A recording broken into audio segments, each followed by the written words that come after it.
SNS로 가볍게, 말씀으로 강하게 1930 말씀 묵상. 요셉이 바로에게 아뢰되 바로의 꿈은 하나라. 하나님이 그가 하실 일을 바로에게 보이심이니이다. 창세기 41장 25절 말씀.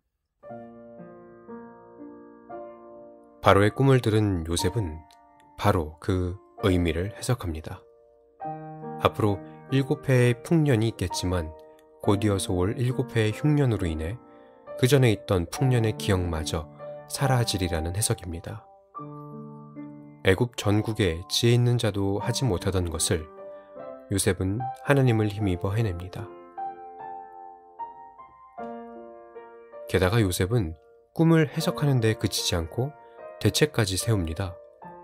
요셉은 바로에게 명철하고 또 지혜 있는 사람을 세워 앞으로 올 가혹한 흉년에 대비해 이번 풍년의 식량을 비축해 두라고 조언합니다. 요셉의 대책은 바로와 그리고 거기 모인 모든 신하를 만족시키기에 충분했습니다. 요셉은 조금 전까지만 해도 감옥에 있던 노예였습니다.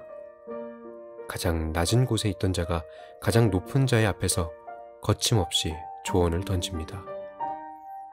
게다가 바로의 앞은 전국에 내노라 하는 지식인들이 있는 곳입니다. 일개 노예가 감히 조언할 수 있는 곳이 아닙니다. 게다가 요셉은 17살 어린 나이에 노예 생활을 시작했습니다. 그리고 30이 된 지금까지 노예와 그리고 죄수로 살았습니다. 정식으로 학문을 배우거나 교육받은 일이 없습니다. 그런 그가 바로와 그 자리에 있는 모든 신하가 좋게 여길 만한 정책을 제시한 겁니다. 기근은 국가의 존립을 위협할 수도 있는 중대한 위기 상황입니다.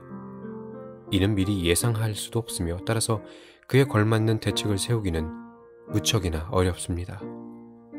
제 아무리 많이 배웠다는 사람이라도 할 수 없는 일입니다. 그러나 요셉은 이 어려운 일을 해냅니다. 하나님이 아니고서는 요셉이 지혜로울 수가 없습니다. 요셉도 하나님의 주권을 계속해서 인정하고 있습니다. 요셉은 세상이 주는 지혜를 얻은 일이 없습니다. 세상이 줄 수 없는 통찰력을 갖고 있는 요셉은 하나님이 살아계심을 증거하는 사람이 되었습니다. SNS로 가볍게, 말씀으로 강하게 1930 말씀 묵상.